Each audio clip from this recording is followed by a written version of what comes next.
Boa tarde! O programa Isto é Amazônia está começando e neste sábado vamos falar sobre o legado italiano na Amazônia. Vamos falar sobre Antônio Landi, Domênico Sambucetti e Henrique Galúcio. E olha, para falar dessas três figuras extraordinárias e de muito mais, da participação da Itália, na fortificação, na demarcação das terras, que dividiram as terras espanholas das portuguesas, nós conversamos com o historiador Frank Coutinho, também com o arquiteto Alcir Matos e com o desembargador Gilberto de Paula Pinheiro, que é o nosso comentarista mor. Então não perca o programa, está imperdível, com informações muito interessantes. Conhecer a nossa história, conhecer o nosso passado é sempre muito importante para a gente saber onde estamos e para onde vamos. O Isto é Amazônia está começando, hein? Eu conto com a sua audiência. Isto é Amazônia.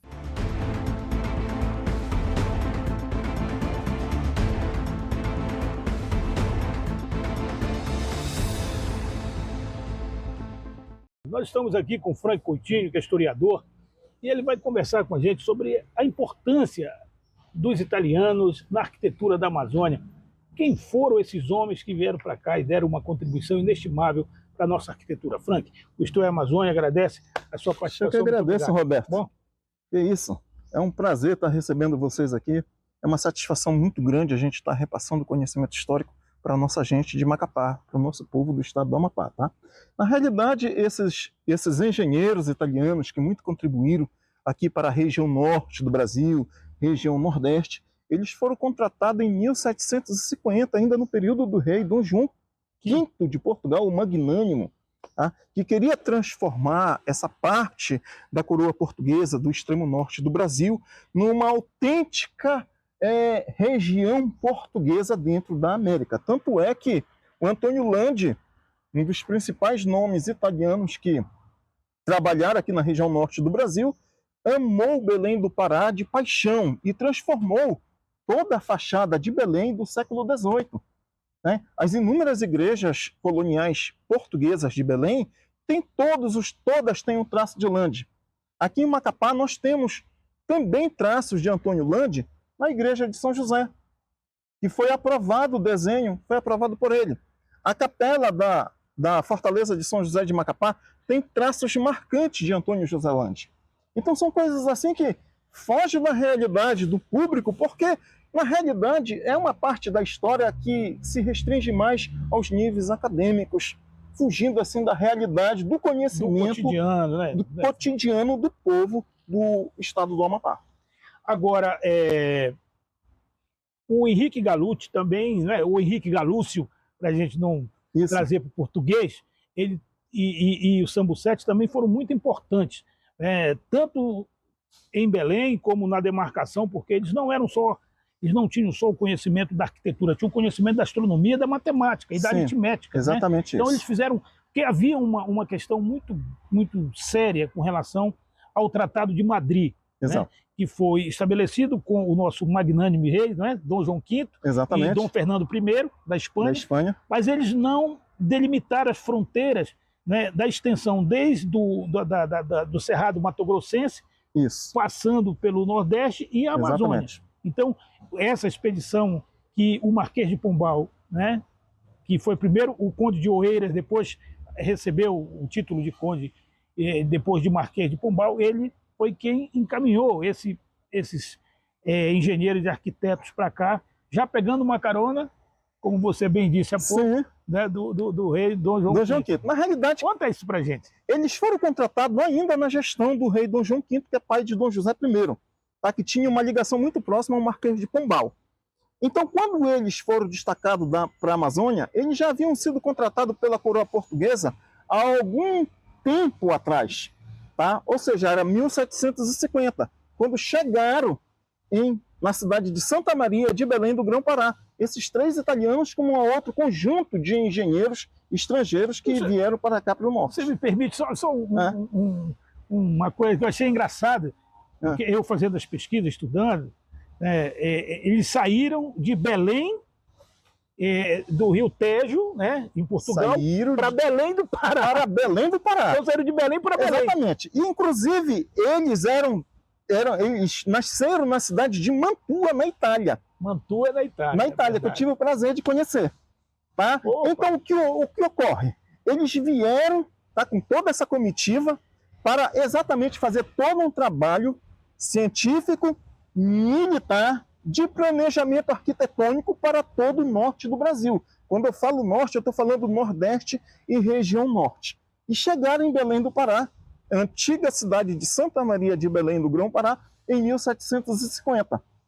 Bem antes de 1762, o Domingos Sambucetti, que era amigo do Henrique Galúcio, que também era amigo do Antônio Landi, chegou a Macapá para fazer a delimitação da Vila Vistosa de Madre de Deus e também o desenho da Vila de Mazagão Velho, tá? Como também desenhou a Igreja de Pedra de Nossa Senhora da Assunção, ali em Mazagão Velho, que eu tive o prazer de escavá-la em 2003, juntamente com o Dr. Marcos Albuquerque. Tá? E muito assim, Gato, eu fico um tanto que entristecido que Mazagão Velho não tem um nome sequer com o nome de Domingos Sambucetti. É tão incrível a história de Sambucetti como da de Galúcio, que Sambucetti ajudou o baluarte de São José de Macapá a não ser demolido, porque a água do rio Amazonas batia ali e o perigo de demolição do baluarte de São José era muito grande. Eminente. Tá? Então Sambucetti, ele salvou o baluarte de São José, tanto é que tem umas marcas na lateral dele, que você pode pegar depois em imagens, tá? Em forma de arco-sódio. Aquilo ali é as marcas de Sambucetti, que salvou, né, aquela engenharia militar toda italiana, tá? Que salvou o baluarte de São José. A questão do reformismo ilustrado. Foi um movimento capitaneado pelo Dom José I, com o Marquês de Pombal, né, que era quem modificou, né, toda a política portuguesa ultramar. Né? Ele modificou e começou a implantar com o propósito de transformar Portugal num dos países fortes dentro do continente europeu. E isso fez toda a diferença. Fez, porque o que acontecia? Portugal era muito atrelado à Igreja Católica. Tá? E nesse movimento todo, empreitado pelo rei Dom José I, acompanhado muito de perto pelo Marquês de Pombal, ele desvinculou totalmente o vínculo de governo e igreja, passando a atuar de uma forma totalmente dependente. Tanto é que os jesuítas tiveram que ser expulsos do Brasil. Do Brasil, da Espanha e de Portugal. Inclusive, tem uma igreja em Belém do Pará, no largo lá de Nossa Senhora das Mercês, que foi desenhada pelo Landi, tá? Que era a Ordem dos Mercedários, que era exatamente uma ordem muito vinculada aos jesuítas, que também tiveram que ser expulsos de Belém. Então foi uma espécie assim de reforma política gradual, que muito foi sentida na Vila de São José de Macapá. Tá? E nós vemos claramente todo esse embrolho que na época acontecia, devido ao fato de que o governo português queria uma centralidade de poder em mãos, sem participar do lado religioso, sem ter, sabe, a autoridade religiosa bancando em cima do governo português no período. Inclusive, o Marquês de Pombal também foi responsável pela abolição da escravidão indígena. Exatamente. Porque ele queria a integração desses indígenas com os portugueses, criar um povoamento, né, mestiço para guarnecer as fronteiras por causa das constantes tentativas de invasões da Holanda, da Inglaterra, inclusive da França também. Né? Inclusive, por falar nisso, Gato, o Marquês de Pombal autorizou que os índios participassem da construção da fortaleza, que o negro fosse assalariado na construção da fortaleza. O negro ganhava em torno de 140 réis e o índio ganhava 40 réis. Foi o caso único na história do Brasil, esses fatos que ocorreram aqui no Amapá. Tá? E esses engenheiros italianos, eles também tiveram essa grande contribuição, porque eles também precisavam dessa mão de obra, tá, indígena, dessa mão de obra negra, para a conclusão dos trabalhos que foram feitos aqui. Por exemplo, nós temos uma fortificação irmã, que é o Forte Real Príncipe da Beira, ali em Rondônia, que foi construído por Sambucetti, desenhado por Domingos Sambucetti, o mesmo que desenhou a Vila de Mazagão Velho, o mesmo que desenhou Vila Vistosa de Madre de Deus, o mesmo que atuou em Macapá para salvar o baluarte de São José. Então existe toda uma história entrelaçada nesse contexto que muito nós devemos à Itália. Você, amapaense, que gosta de história, que quer conhecer um pouco mais de tudo que nós estamos falando aqui, eu posso assim dizer, guarde esse vídeo, guarde essa aula, porque você muito vai aprender e vai levar esse conhecimento para o resto da vida. Só para você ter uma ideia, a Fortaleza de São José de Macapá é uma mistura de engenharia portuguesa, de engenharia francesa e de engenharia italiana. Quando se entra na Fortaleza, se dá com os monstros portais de Revelin, que era muito comum em uso na Itália. Que se diga de passagem, a Fortaleza é em estilo Vauban, tá? Pertencente ao engenheiro português, engenheiro francês, né, que viveu no século XVII. Só para fazer um corte, porque é importante também que se explique que a estilo Vauban, porque era de Lapreste, que era o marquês... Louis de Lepresté de Vauban. Louis de Lepresté. Aí já é o francês castiço do amigo. Louis de Lapreste, que era o marquês de Vauban. Por isso, o estilo ser denominado de estilo Vauban. Estilo Vauban. É importante isso. Tá. Então, entrando dentro da Fortaleza, a gente vê traços italianos incríveis. A Casa do Órgão, que é a casa de entrada, o Revelin.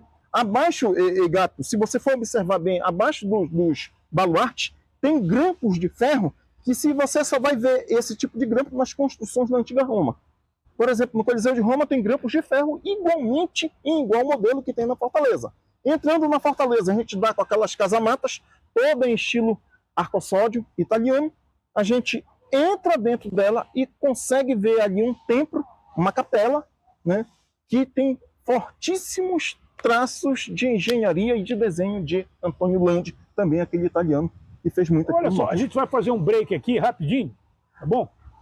Mas a gente volta já, porque o nosso querido Frank Coutinho, esse historiador fantástico, que dá essa aula pra gente, ele tem umas novidades aqui, ele vai presentear vocês, tá bom? Que, como ele bem disse, que gosta de história. Eu acho que todo mundo, eu vou até plagiar aqui Dorival Caymmi, que disse no seu samba, quem não gosta de samba, bom sujeito não é ruim da cabeça ou doente do pé. Eu diria a mesma coisa. Quem não gosta de história, bom sujeito não é ruim da cabeça, né, ou doente do pé, porque é fundamental. Inclusive, só para dizer, eu estudei bastante o Marquês de Pombal, ele estudou Direito, abandonou a Faculdade de Direito em Coimbra, depois virou militar, abandonou os exércitos portugueses e virou historiador. Ele se formou em História, tá certo? Isto é Amazônia.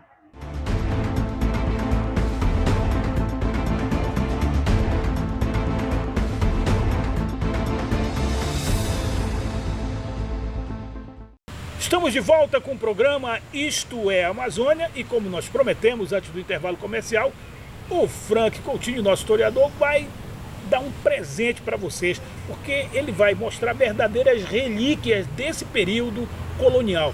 Frank. Na realidade, não é muito bom a gente falar de história, né? Estamos falando aqui desses engenheiros italianos, mas eu tenho aqui uma peça do período deles, que com certeza eles viram igual. Quem sabe até eles não pegaram, né?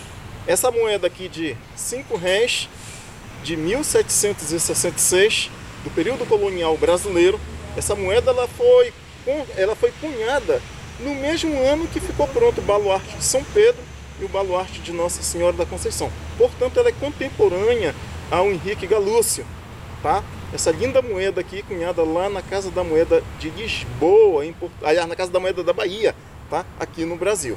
Já essa outra moeda aqui, ela é uma de R$80. Essa sim foi cunhada na Casa da Moeda de Lisboa no ano de 1782, o mesmo ano que foi inaugurada a Fortaleza de São José de Macapá. Ou seja, estamos falando de história, mas temos relíquias nas nossas mãos desse período tão majestoso da nossa história do Brasil e do Amapá. Eu vou pegar aqui uma carona, vou pegar, né? São coisas raras, né? Que é da coleção pessoal do Frank, e ele está dando essa oportunidade para que a gente mostre para vocês, e eu estou tendo a felicidade de tocá-las nesses verdadeiros tesouros da nossa história. Tá? Olha isso, maravilha aqui. Bom, Frank, muito obrigado. Eu que agradeço, bom, meu amigo. Muito obrigado mesmo. Eu que agradeço. Bom, sempre é muito bom contar com você, para que você possa esclarecer esses momentos da história brasileira, tá bom? Olha, isto... Vamos lá, Frank, junto comigo. Vamos lá? Isto é Amazônia.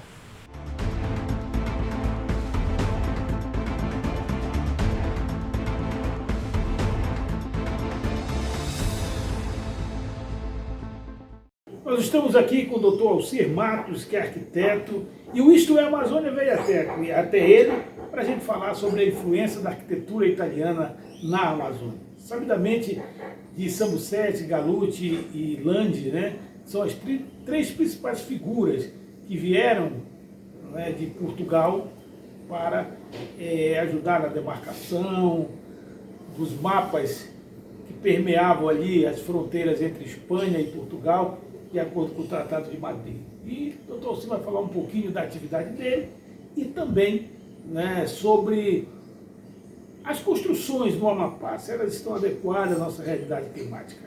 Doutor Alcir, boa tarde, é um prazer estar com o senhor aqui no Isto é Amazônia. Boa tarde, Gato. É um prazer nosso estar aqui com você.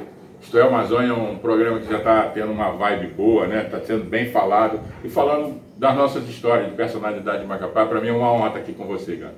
Pois essa participação desses italianos, como é que o senhor avalia, como é que o senhor analisa essa participação desses arquitetos, desses engenheiros italianos na nossa, vou chamar de colonização, porque foi bem nesse período, né, colonial que eles tiveram. Bom, esse nosso período de colonização, a nossa colonização portuguesa, ela é muito marcante por fortificações, né? Portugal, ele manteve esses domínios e protegeu todos os domínios deles mantidos das invasões de outros povos que tinham interesse na Amazônia, os holandeses, né, franceses. No Amapá, especificamente, holandês, francês, inglês, espanhol, todos tiveram passagens por aqui e interesse nesse território, né?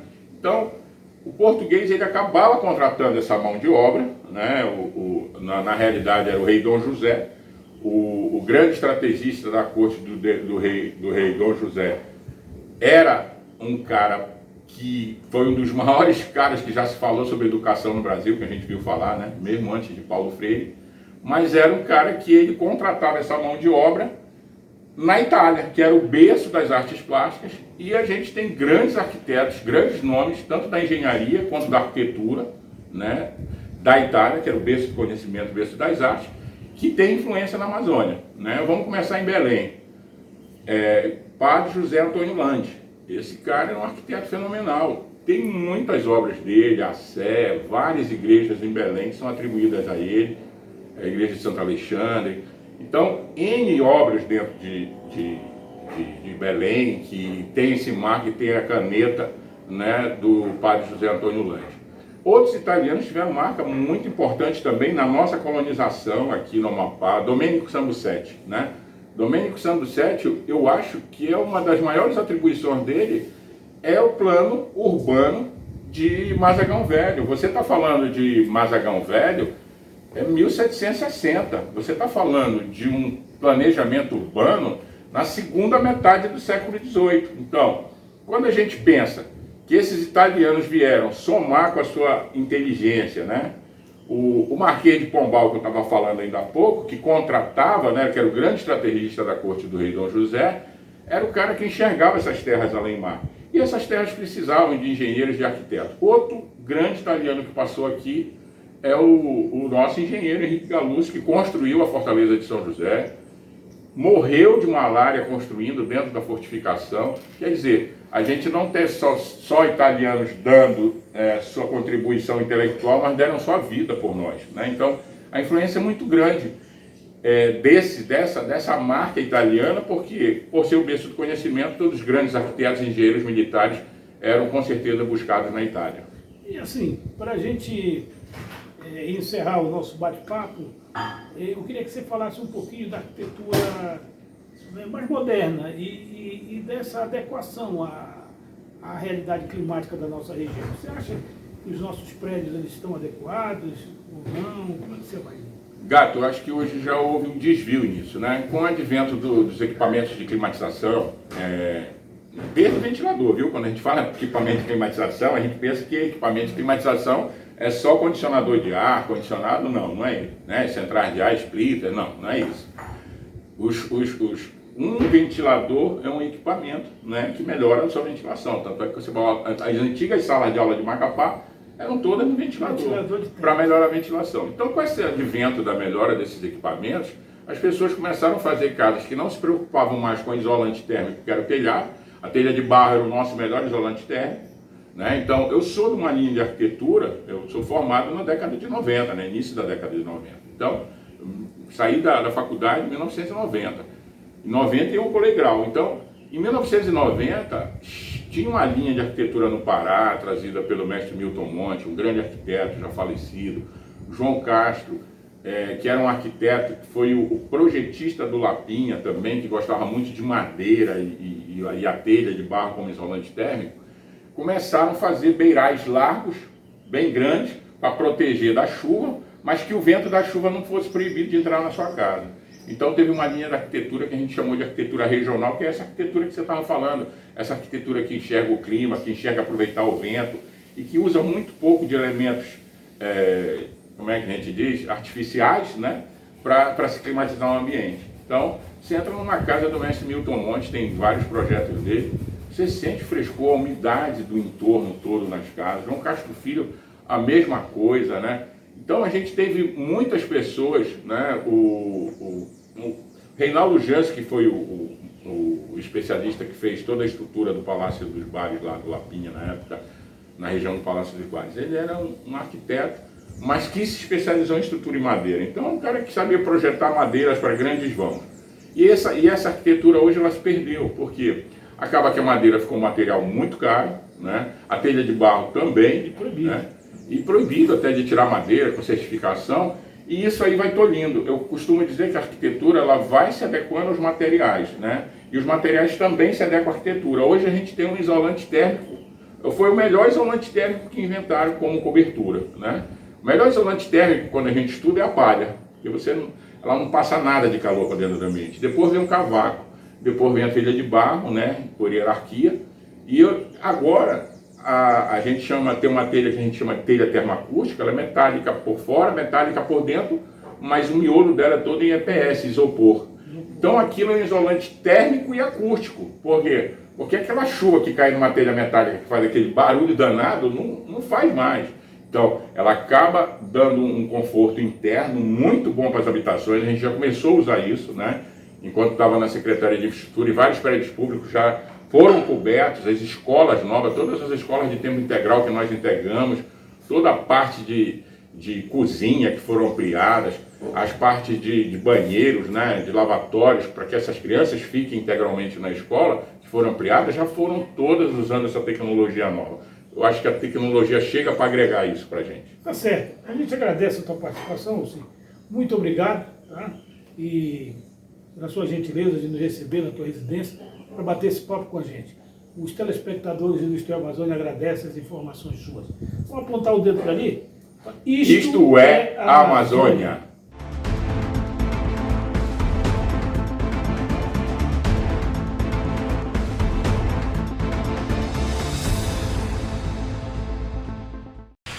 O Isto é Amazônia está falando sobre a importância da arquitetura italiana na Amazônia. Você conhece a história de Galuppi, de Sambucetti? Olha, tem tantos personagens importantes e fundamentais para essa Amazônia que nós conhecemos hoje.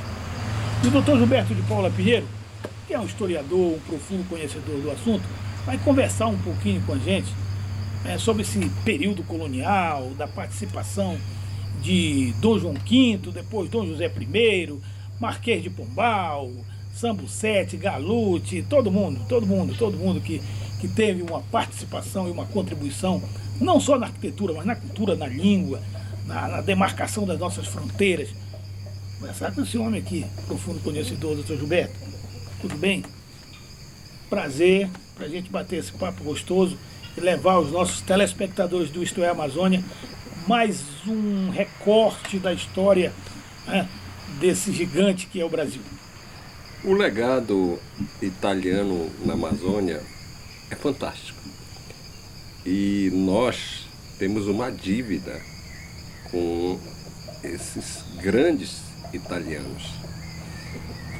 Nós estamos falando aí do século XVIII. Você imagine Belém, passar por Belém. Era uma cidade que talvez tivesse uns 5.000 habitantes. Bom, e de repente ela se transforma numa belíssima cidade. E aí sim, vem o papel desses arquitetos, desses engenheiros, desses italianos que nós poderíamos transformar isto tudo, além de homenageá-los, no turismo histórico. Para você ter uma ideia, Belém começa a florescer. Se você for em Belém e visitar a Cidade Velha, vai lá o Palácio do Governo, construído na época do Dom Francisco Xavier, de Mendonça Furtado, com o dedo desses italianos, você vai ver a arquitetura do neoclássico. O neoclássico só chegou, Roberto, no Brasil, no restante, né, com Dom João VI. Com Dom João VI primeiro chega onde? Na nossa região, na Amazônia. E o dedo dele, do Sambo Sete, do Landi, do Antônio Landi, esse grande arquiteto também, né? Do Galute, né? Ele se espalha pela nossa região. Nós chamamos Henrique Galúcio, nossa rua ali, às vezes a gente pensa assim, mas o que ele fez? O que ele fez é que sem eles nós não estaríamos nem batendo esse papo. Por que essa rua é Henrique Galúcio, né? O Galúcio, ele veio para cá, não é, com a Taíde Teves, a pedra fundamental, o governador da província do Grão-Pará, que na realidade era toda a Amazônia, pedra fundamental. Ele morreu de malária, novo ainda, mas o papel fundamental, você vê a obra que é a nossa Fortaleza de São José de Macapá. Eu digo que é a maior do Império Português. A beleza que é, né? Que é a nossa fortaleza. O Galúcio, a gente está portuguesando, ele veio contratado para trabalhar nesta grande obra, muito novo ainda, assim, para a época, assim, para nós aqui, não é? E ele morreu muito novo. E a gente chega ali na Fortaleza de São José, não vê absolutamente nada, nem na frente, uma homenagem a ele. A própria igreja de São José, a nossa igreja de São José de Macapá, tem o dedo do grande arquiteto que é o Antônio Landi. Não é? O Sambo Sete é Mazagão. E parte, velho, né? essas fortalezas que nós temos na região, toda a Amazônia, não é? Até em Rondônia, tem o dedo deles. Mas por que então que não vieram, a pergunta é, não vieram, por exemplo, os arquitetos franceses? Levando em consideração que o Marquês de Pombal, a ligação dele era muito maior com a França. A França, né? Não é? É porque o Marquês de Pombal, ele tinha receio de que viessem para cá e também fosse espionar e mandar, que nós tínhamos aqueles litígios com a França. E como a Itália estava dividida, foi melhor trazer. Essa também eu digo assim, a nossa sorte, né? Mas o que eles fizeram? O trabalho, a cultura, nós estamos falando aí em século XVIII. A proposta do Marquês era transformar Portugal numa grande potência da Europa. O Marquês de Pombal, quando ele assume o Brasil, nós fazemos parte do Império Português, mandava nosso ouro, tudo, para Portugal, e Lisboa passava praticamente direto para a Inglaterra. E ele observa isso, ele era um déspota esclarecido, aquela ideia da cultura. Ele, como Catarina da Rússia, era a época dos grandes, desses grandes nomes. Ele então cria, ele manda instalar as empresas manufaturadas no sul do Brasil.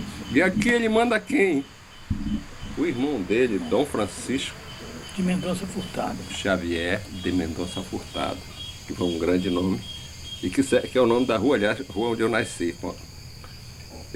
O Mendonça Furtado, ele tinha um carinho especial por Macapá. Um carinho tanto que ele veio várias vezes aqui, não é? Chegou, tinha um surto de cólera, ele veio para cá e salvou, trouxe um único médico. É uma história bonita que nós vamos contar em outro programa com detalhes. E veja, se não fosse eles, mas a preocupação deles, nós estávamos falando na questão também dos do limite, não é? Precisava Portugal, o Marquês de Pombal pensou sobre a questão de limite. Nós fazendo parte do Império Português, a gente tinha que... Pois é, doutor, e teve a questão do Tratado de Madrid, né, que foi o que motivou o Marquês de Pombal a mandar essa equipe de técnicos, de engenheiros, astrônomos, matemáticos, médicos, uma equipe grande, para fazer a demarcação das terras portuguesas e espanholas. Fazer a separação, uma equipe de espanhóis e uma equipe de portugueses, para fazer essa demarcação das fronteiras que havia mais de 2 séculos que não tinha sido definido, delineado isso. E quem ele manda? Quem ele escolhe? Escolheu a dedo, né? A dedo. Ele escolheu a dedo Dom Francisco Xavier de Mendonça Furtado. Aliás, nós aqui temos uma homenagem. O Pará só tem Santarém, uma rua com o nome dele. O Dom Francisco Xavier de Mendonça Furtado, ele dizia, inclusive, que essas questões dos nossos vizinhos, ele falava, as terras são muito boas, mas eles rodaram todas essas regiões para quê? Para fixar os limites. Qual era a intenção do Marquês de Pombal? A unificação disso tudo e delimitar onde são as fronteiras. Nossa, veja que isso, quanta complicação deu depois, quantos problemas, não é? Que deu. E no Brasil, por exemplo, nós sabíamos resolver isso com o nosso Barão do Rio Branco, né? Marquês de Pombal, ele organizou, ele estabeleceu normas, critérios e regras nessa relação com a colônia.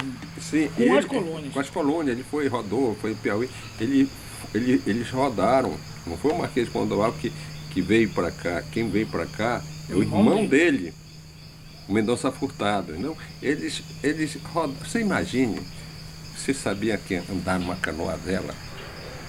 Nós estamos falando hoje, né? Agora se imagine naquelas embarcações à vela no século XVIII. O grande nome que era Dom Francisco Xavier de Mendonça Furtado. Se preocupar.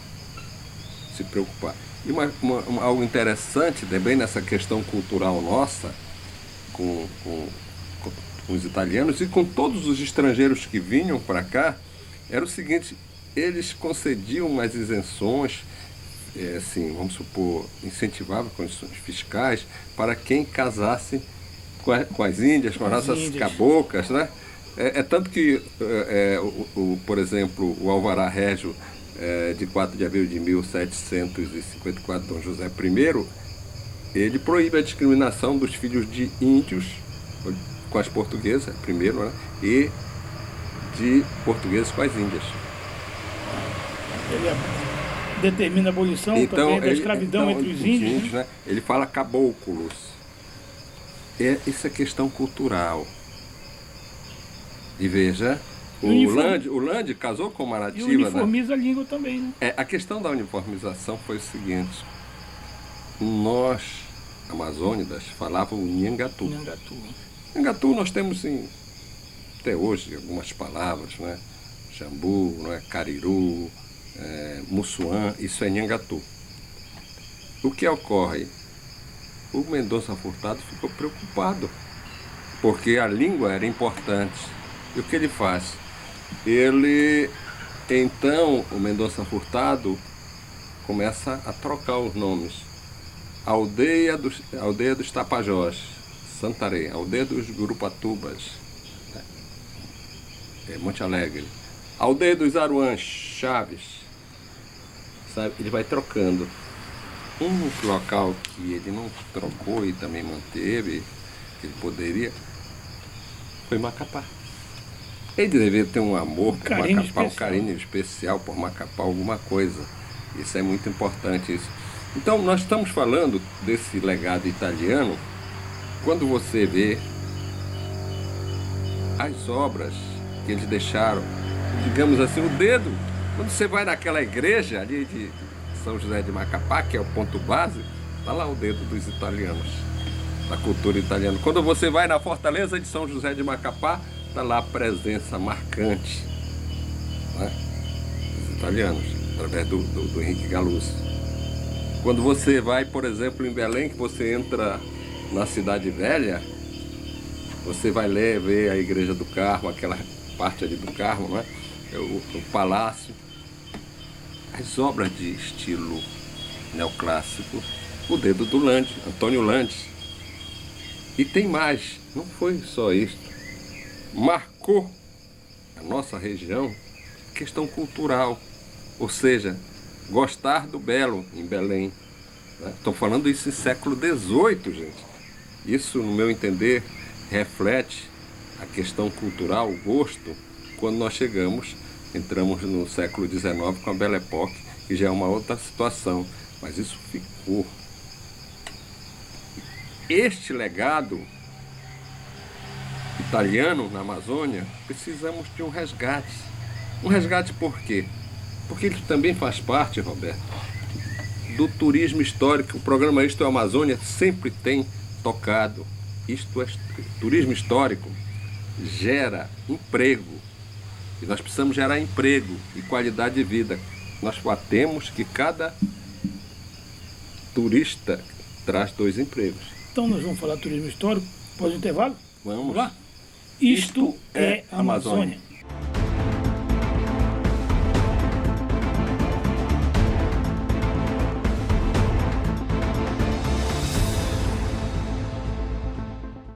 Estamos de volta com Isto é Amazônia e vamos falar então sobre turismo histórico, doutor Gilberto. Isso seria um setor da economia a ser explorado, e no Amapá a gente não explora, né?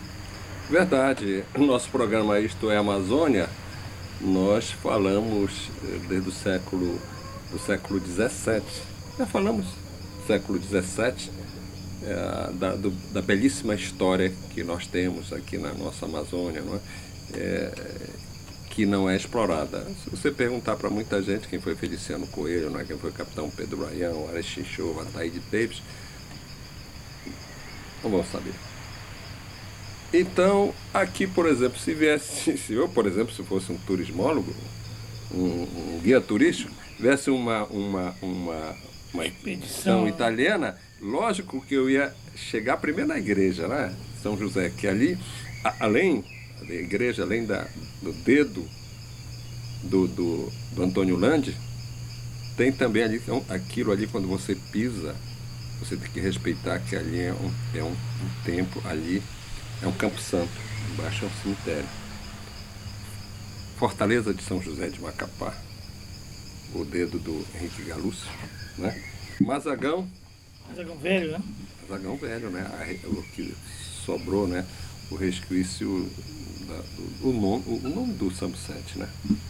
E eu faria o seguinte, Roberto, eu faria como todo caboclo é audacioso, eu pegaria, no caso, um avião, eu ia para Belém, entrava ali na Cidade Velha, ia mostrar as obras do Landi, do Antônio Landi, e o que ele deixou, sabe? De legado. De legado, o que ele deixou, o papel dos italianos, que Belém mostrar as obras do neoclássico, mostrava também do barroco, mas do neoclássico, as obras dele, falava da vida do Landi e desta questão da cultura que era o século XVIII para nós da Amazônia, né?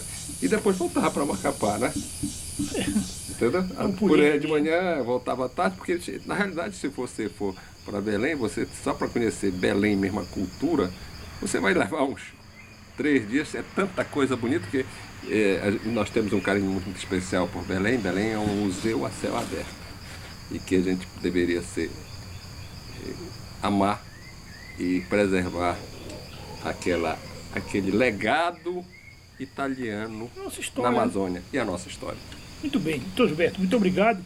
Olha, O Isto é Amazônia fica por aqui, né? A gente espera que todas essas informações passadas a vocês pelo Frank Coutinho, que é historiador, pelo doutor Alci Matos, que é arquiteto, né? Pelo desembargador Gilberto de Paula Pinheiro, que também é historiador, né? Falando desses assuntos que não são do nosso cotidiano. Mas é assim, é um pouquinho, é um compromisso, é uma proposta do programa levar essas informações para a sociedade como um todo, para que a gente conheça um pouquinho da nossa origem, tá certo? Então, a gente agradece a todos vocês e olha, nós queremos marcar um encontro com você já no próximo sábado. Nós vamos falar de um ano do programa Isto é Amazônia. Vamos falar do nosso aniversário.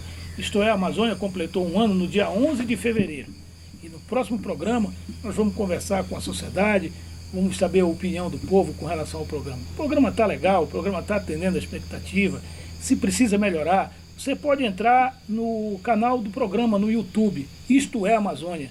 Vai lá, se inscreva no nosso canal, dê o seu joinha lá e também dá a tua opinião, faz proposta de pauta, diz aquilo que você gostaria que melhorasse no programa, porque o programa a gente faz para vocês. O nosso propósito é atender a expectativa da nossa sociedade como um todo, mas fundamentalmente da sociedade amapaense, tá certo? Doutor Gilberto, que é